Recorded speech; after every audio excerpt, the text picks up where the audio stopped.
बिस्मिल्लाहिर्रहमानिर्रहीम। अस्सलाम वालेकुम नाज़रीन, आप यूट्यूब चैनल देख रहे हैं। मैं इमरान खान हूँ। थोड़े दिन के बाद ये वीलॉग है और रीज़न आपको पता है, मैं गिरफ़्तार हो गया था।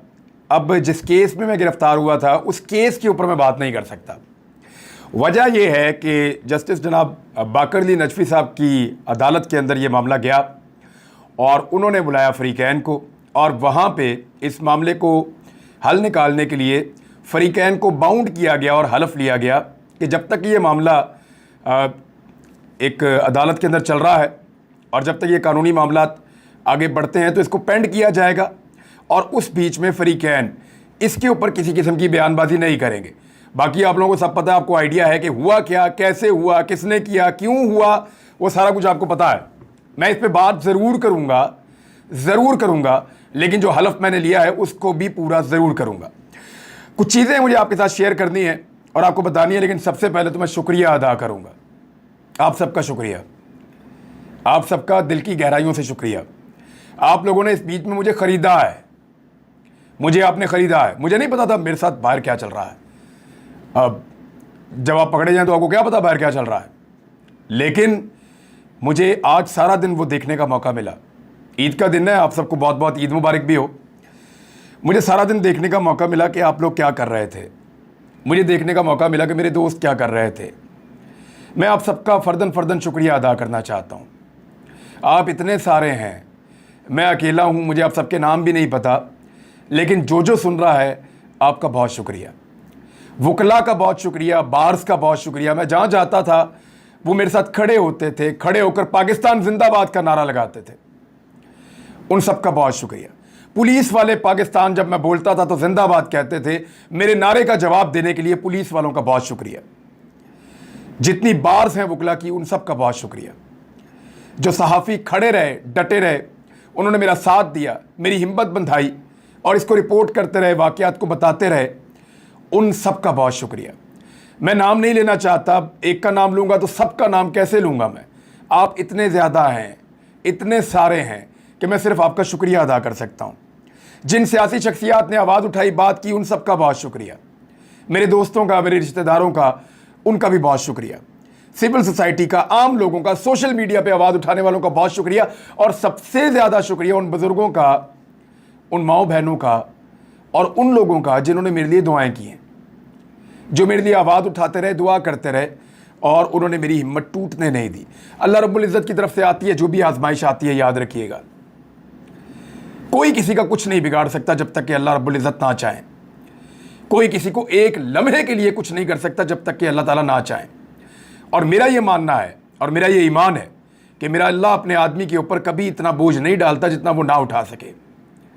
वो कभी इंसान को ऐसी आजमाइश में नहीं डालता जिसकी उसने उसको हिम्मत ना दी हो कि वो उसमें से निकल आए या उस पर पूरा उतरे। तो अल्लाह ताला, अल्लाह रब्बुल इज़्ज़त, वो बड़ा मेहरबान है, बहुत ताकतवर है, सारी ताकत उसके पास है। एक जुमला मैं आपको सिर्फ बता दूं, क्योंकि मैं केस के ऊपर तो बिल्कुल बात नहीं करूंगा और ना मैं कर सकता हूं, क्योंकि मैं कानूनी तौर पे बाउंड हूं। और मेरे वकला ने आज भी मुझे, मियां अली अशफाक साहब का फ़ोन आया, एक तो उन्होंने मुझे बड़ी डेंजरस चीज़ बताई जो मैं आपके साथ शेयर करूंगा, और मुझे पहले बतानी चाहिए ताकि रिकॉर्ड के ऊपर रहे, जब वो कार्रवाई मेरे खिलाफ हो तो वो रिकॉर्ड के ऊपर रहे कि क्या करने जा रहे हैं और कौन लोग करने जा रहे हैं, मैं आपको बताऊँगा। लेकिन वो आज भी मुझे फ़ोन करते कहते रहे कि यार इन केसेस के ऊपर प्लीज़ आपने बात नहीं करनी और इस पे कोई फरीक बात नहीं करेगा। मैंने कहा जी बिल्कुल ठीक है, मैं बात नहीं करूंगा, मैं अपना वादा पूरा करूंगा, क्योंकि वादा पूरा करने के चक्कर में ही तो ये मैं वादा ही तो पूरा करता हूं, असल में मामला ये है। अच्छा, इसमें मुझे जो अली ने बताया वो ये है कि शराफत जेल में बंद है, और अली ने इसको ट्वीट भी किया है और मैंने भी इसके ऊपर कुछ इन्फॉर्मेशन पर हासिल की, लेकिन मैं वही आपको बताऊंगा जो अली ने मुझे बताया, और एग्जैक्टली वही चीज़ें। शराफत से जेल में आकर मिले हैं कुछ लोग, दो बहुत ताकतवर लोग, एक कोई बड़ा पुलिस वाला और एक कोई और शख्सियत थी। ये उसको जाकर जेल में मिले हैं और उसको संगीन नताइज की धमकियां दी हैं कि तुमने कुछ भी नहीं किया, तुम इतने दिनों से जेल में पड़े हो और बाहर नहीं निकल सकते, तो तुम सोचो कि हम तुम्हारा क्या कुछ कर सकते हैं। और उसके बाद उन्होंने उसको 3 ऑप्शंस दिए मेरे वकील के मुताबिक।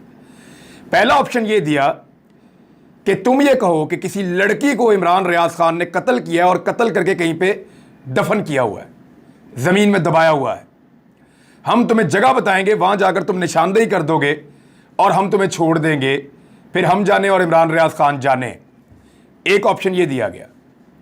उसको दूसरा ऑप्शन ये दिया गया कि इमरान खान मंशियात की कंसाइनमेंट्स के ऊपर डील करता है, यानी मंशियात का डीलर है, और हम तुम्हें नाम बताएंगे, तुम बंदों के नाम लोगे और उन बंदों को हम इमरान खान के साथ नत्थी करके जोड़ के हम जाने और वो जाने और तुम निकल जाओ बीच में से।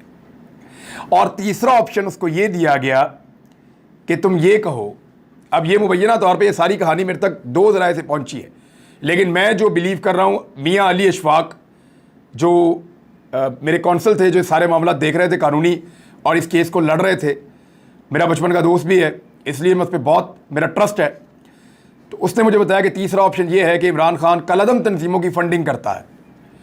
इन तीनों में से कोई एक चीज़ शराफत लिख कर दे हलफनामे पे और फिर उसको छोड़ेंगे और मुझे पकड़ेंगे इसके बदले में, या इस केस में मुझे उलझाया जाएगा या फंसाया जाएगा।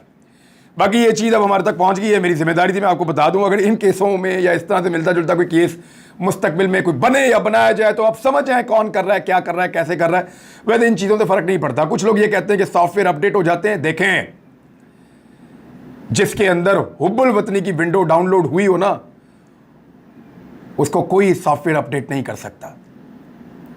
मैं फिर आपको बता रहा हूं कि जिसकी विंडो में हुब्बुल वतनी हो ना, उसको कोई सॉफ्टवेयर अपडेट नहीं कर सकता। ये आप लोग जानते हैं, ये मेरे तमाम लोग जानते हैं, उन्हें पता है कि ऐसे नहीं हो सकता। मैं सिर्फ ये अदालती हुक्म की वजह से एक सर्टेन टाइम पीरियड तक कुछ चीजें आपको नहीं बताऊंगा, लेकिन अल्लाह रब्बुल इज्जत की दात सबसे बड़ी है। जब मैं स्वात से निकल रहा था ना, तो मुझे काफी आइडिया था कि मैं अरेस्ट हो सकता हूं। तो मैंने अपने जो साथी हैं, अजब खान मेरे साथ होता है, उसको और अली नवाज, मैंने इनको कहा, मैंने कहा यार आप लोग ये सामान लपेटो चलें। तो उनको आइडिया नहीं था कि अचानक हम निकल जाएंगे। मुझे बुखार भी था 2 दिन से, तो थोड़ा मैं बेहतर हुआ, तो मैंने नाश्ता किया। मैंने कहा सामान लपेटो चलें। मैंने कहा साहब किधर जाना है?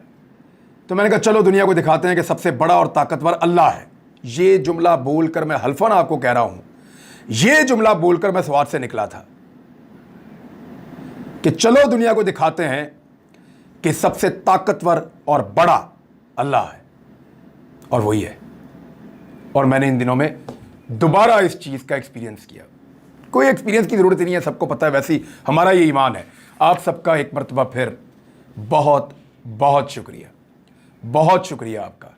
आपने ख़रीद लिया मुझे, आप लोगों ने मुझे ख़रीद लिया। मैं ये कर्ज उतारने की कोशिश करूँगा, रहती ज़िंदगी तक इसकी कोशिश करूँगा। खबरों पे आते हैं जी वापस, और पहली खबर ये है, एहसन इकबाल को भेरा पे जिन हालात का सामना करना पड़ा, उस फैमिली ने घर में आकर मुलाकात की और माफ़ी मांग ली। बेवकूफ़ समझते हैं, क्या समझते हैं? हमें अकल नहीं है, हमें पता नहीं चलता। ये ऐसे हो सकता है कि वो लोग पब्लिक प्लेस पे खड़े होकर अपनी सिक्योरिटी को रिस्क में डाल के एक वफाकी वजीर को चोर चोर के नारे लगाएं और बाद में उनके घर जाके माफ़ी मांग लें? ऐसे होता है? मैं जानता हूं कितना दबाव होगा, आप लोग भी जानते हैं कितना दबाव होगा, और जिन लोगों ने ये दबाव पहले बर्दाश्त किए हुए अपनी ज़िंदगी में, उनको भी आइडिया होगा कि दबाव तो होगा। मेरा एक सवाल है इस सारे मामले के ऊपर। हो सकता है बात ठीक हो, एहसन इकबाल साहब जो फरमा रहे हैं वो ठीक हो, लेकिन लोगों का रिएक्शन तो सोशल मीडिया पे कुछ और ही कह रहा है। लोग मानने को तैयार नहीं है कि इतने आराम से लोग आके, जो चोर आपको कह रहे हैं, वो आके आपसे माफ़ी खुद ही मांग लें। हालात नॉर्मल नहीं हो सकते उन लोगों के लिए, ये क्लेम किया जा रहा है। मेरा ये कहना है कि क्या नवाज शरीफ आज तक बरतानिया में किसी एक आदमी से माफ़ी मंगवा सका जिसने नवाज शरीफ को चोर कहा, डाकू कहा, गद्दार कहा, कुछ भी कहा? मियां नवाज शरीफ साहब की रोज़ वहाँ पे इज्जत अफजाई करते हैं ना लोग। जब मियां साहब बाहर निकलते हैं, उनकी फैमिली बाहर निकलती है, पीछे लग जाते हैं, चोर चोर, डाकू डाकू, रोज़ लोग कहते हैं। कोई एक आया जिसने आकर मियां साहब से मुलाकात की हो, माफ़ी मांगी हो कि मियां साहब माफ़ी चाहते हैं, आपको चोर नहीं कहना चाहिए था? वो शयान अली जो चोर कहता था, वो रोज़ाना पीछे पीछे फिरता है मियां साहब के। हर एतवार को, हर हफ्ते को वो पिज़्ज़ा और बर्गर लेके और बोतल पकड़े जाके मियां साहब के घर के बाहर खड़े होकर नारे लगाते हैं। तो वहाँ तो किसी ने माफ़ी नहीं मांगी, और वहाँ पे तो आप माफ़ी का मुतालबा भी नहीं करते। आप लोगों के चादर और चार दीवारी का तकद्दुस पामाल करते हैं, लोगों के घरों के अंदर घुस जाएं तो ठीक है, आप माफ़ी नहीं मांगेंगे। यानी लोगों की निजी ज़िंदगी के ऊपर आप हमला कर दें, आप मुखालिफ सियासतदानों पर आवाज़ें कसें, आप यानी उनको मुखालिफ सियासतदान को एक आवाज कोई कस दे ना तो आप लोग कहते हैं कमाल हो गया, ये पब्लिक रिएक्शन है, पब्लिक रिएक्शन है, कमाल हो गया, अपने हलकों में कैसे जाओगे, लोग अंडे और टमाटर मारेंगे इमरान खान को, ये आपकी ख्वाहिश थी, ये आपकी लीडरशिप कहती रही एहसन इकबाल साहब कि इमरान खान को अंडे और टमाटर मारे जाएंगे, आपकी लीडरशिप कहती रही है। लेकिन इमरान खान जहां जाते हैं पब्लिक में लोग खुश होते हैं, आप जाते हैं लोग चोर चोर कहते हैं। वजह क्या है? लंदन में आप क्यों नहीं लोगों से कहते माफी मांगो आके, वहां कोई नहीं आके माफी क्यों नहीं मांगता? क्योंकि वहां पे उनके ऊपर वो प्रेशर और दबाव नहीं होता। आप लोगों का जीना हराम कर देते हैं पाकिस्तान के अंदर। अगर कोई आदमी अपनी दिल की आवाज बाहर निकालना चाहे तो इसी को कहते हैं फाशिस्ट रजीम, और ये है फाशिस्ट रजीम। इंपोर्टेड हुकूमत को बचाने के लिए, अपने आप को कायम रखने के लिए कुछ चीजें जो हैं वो बहुत इंपॉर्टेंट हैं। वहां तो लंदन में तो नमाज नहीं पढ़ सकते पब्लिक के अंदर जाके, ये तो सूरत हाल है वहां पे। अभी आप लोगों की पूरी काबीना गई थी, पब्लिक में निकल नहीं सके। पूरे यूरोप के अंदर आपके लोग नहीं निकल के पाकिस्तानियों को वहां फेस कर सकते, ना आप लोग फिर सकते हैं, ना मिल सकते हैं लोगों को। लोग वहां पे आपको गालियां देते हैं पाकिस्तानी, क्योंकि उनको पता है कि वहां की हुकूमतें चोर कहने पे, डाकू कहने पे, किसी के ऊपर मुंह से बात करने के ऊपर ये जमहूरी हक समझती हैं और इसके ऊपर किसी किस्म का पर्चा FIR ये चीजें नहीं करवाते। इंपोर्टेड सरकार की ज़िमनी इंतखाबात में हालत बहुत पतली हो गई है। वो ऐसे कि इमरान खान साहब के जलसे आपने देख लिए हैं, मैंने तो आज फुटेज निकाल के देखी हैं।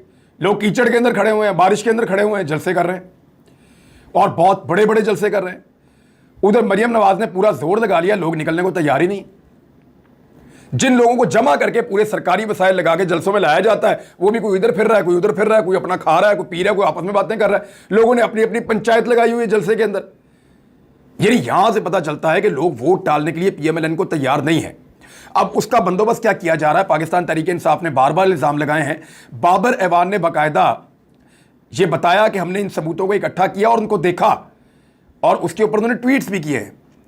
और यास्मीन राशिद पहले भी कर चुकी हैं कि 15-15, 20-20 हज़ार वोट जो हैं वो दूसरे हलकों से लाकर इन 20 हलकों के अंदर ठूसे जा रहे हैं, ताकि जो लोटे हैं, जो इलेक्शन लड़ रहे हैं, ये वोट उनको डलवाकर जितवाया जा सके 2 नंबर तरीके से। तो अब ये 2 नंबर तरीके से इलेक्शन अगर जीता गया तो जीता गया। इलेक्शन कमीशन ऑफ पाकिस्तान हो जाए या बहुत ताकतवर शख्सियात हो जाए या ब्यूरोक्रेसी हो जाए, सारा का सारा निजाम ऐसा लगता है कि हमजा शहबाज को इलेक्शन जितवाने के चक्कर में है। और ये दिखाई दे रहा है। मैं बतौर रिपोर्टर आपको मैं भी कह रहा हूं, बेशुमार रिपोर्टर और भी कह रहे हैं, बहुत सारे सहाफी बार बार कह रहे हैं कि यहां पे हमजा शहबाज की हुकूमत को बचाने के लिए, ताकि इंपोर्टेड सरकार जो वफाक में बनी हुई है वो बनी रहे, वो कायम रहे। और ये जो चूं-चूं का मुरब्बा पाकिस्तान में इस वक्त हुकूमत कर रहा है, इतनी सारी जमातों का, को 15-16 जमातें इकट्ठी हो गई हैं और वो पाकिस्तान की अवाम को रोजाना की बुनियाद पर पीस रहे हैं महंगाई के जरिए से। उनकी हुकूमत कायम रह सके, क्योंकि अगर पंजाब गया तो सब गया। पंजाब के अंदर पूरे के पूरे वसाइल और ताकत इस्तेमाल की जा रही है। मेरी इतला के मुताबिक पेट्रोल की कीमत कुछ कम करेंगे अब ये, और वो कम इसलिए करेंगे ताकि ये हुकूमत बचाई जा सके, और ये हुकूमत बचाने के लिए वो पेट्रोल की कीमत कुछ कम करेंगे ताकि इलेक्शन से पहले लोगों को एक अच्छा जेस्टर दें। बहरहाल 100 रुपया तो इन्होंने पेट्रोल बढ़ा दिया और इससे ज़्यादा इन्होंने बढ़ा दिया है डीजल। मरियम नवाज ने कहा कि आलमी मार्केट में $1 भी अगर पेट्रोल सस्ता हुआ ना, $1 भी, तो शहबाज शरीफ रिलीफ देंगे। लगभग $25 के करीब सस्ता हो चुका है। $100 से कम भी प्राइस आई है कुछ बीच में, $100 से कम भी प्राइस आई है बीच में।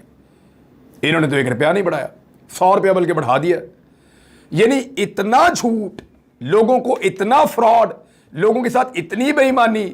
इमरान खान के दौर में आप मईशत के अदाद शुमार उठाकर देखें जो शहबाज शरीफ के दौर में छपे हैं, तो रश्क आता है कि कमाल काम किया था उन्होंने। और इस दौर के अंदर इन्होंने जो तबाही फेरी है, बेड़ा गर्क करके रख दिया पाकिस्तान की मईशत का, कुछ पल्ले नहीं छोड़ा, गरीब आदमी को पीस के रख दिया इन्होंने। पेट्रोल कहां चला गया, घी कहां चला गया, आटा कहां चला गया, गैस की कीमत कहां चली गई, लोड शेडिंग कहां से कहां लेकर चले गए, इंडस्ट्री बंद हो गई, हजारों लोग बेरोजगार हो गए एक एक शहर के अंदर। बेड़ा गर्क किया इन्होंने। एक्सपोर्ट्स आपकी कहां गई, रेमिटेंसेज आपके कहां जाएंगे, टैक्स कलेक्शन का क्या करेंगे, और सख्त तरीन शराइत जो है IMF की वो इन्होंने तस्लीम कर दी। अब राणा सनाउल्लाह का स्टेटमेंट आप देखें कि ₹100 कीमत बढ़ाने के बावजूद शराइत पूरी नहीं हो रही IMF की, क्योंकि पाकिस्तान की मार्केट रुक चुकी है, पाकिस्तान के लोगों का ट्रस्ट खत्म हो चुका है, पाकिस्तान के लोगों को सिस्टम पे एतबार नहीं रहा। लोग ये चाहते हैं कि उनको हक दिया जाए और वो इलेक्शन के जरिए से फैसला करें कि पाकिस्तान में किसकी हुकूमत होगी। लेकिन यहां तो बहुत बड़ी धांधली के इंतजामात दिखाई देते हैं, जिसपे शाह महमूद कुरैशी साहब ने कहा कि अब धांधली हुई अगर ज़िमनी इंतखाबात में तो श्रीलंका जैसे हालात हो जाएंगे। लोगों को कब तक चुप करवाया जा सकता है, ये सवाल उठाया जा रहा है। IMF और पाकिस्तान कर्ज पैकेज की बहाली के करीब पहुंच गया है और उसमें जो शराइत हैं जो पाकिस्तान ने तस्लीम किए हैं उसमें अखराजात कम किए जाएंगे, यानी आपके तरक्याती अखराजात भी कम हो सकते हैं, दीगर अखराजात भी कम हो सकते हैं। तो बहुत सारे ऐसे प्रोजेक्ट जो चल रहे थे हो सकता है वो आइंदा ना चल रहे हों। तवानाई की कीमतें जो है उनके अंदर इजाफा, तवानाई की कीमत जब बढ़ती है तो पाकिस्तान की इंडस्ट्री नीचे जाएगी, पाकिस्तान का गरीब आदमी पिसेगा, पाकिस्तान का मेहनत कश पिसेगा और पाकिस्तान की तरक्की रुकेगी उससे, और टैक्स वसूलियां ज़्यादा की जाएंगी। कैसे करेंगे जब तरक्की नहीं हो रही तो टैक्स कहाँ से लेंगे। तो पाकिस्तान ने एक अजीबोगरीब फार्मूले पे काम किया है और मुझे नहीं लगता कि ये इम्पोर्टेड सरकार इतनी अहलियत रखती है कि पाकिस्तान को इन मामलात से निकाल सके। इस वीलॉग में अब तक के लिए इतना ही। अपना ख्याल रखिएगा, अपने इस चैनल का भी। अल्लाह हाफ़िज़।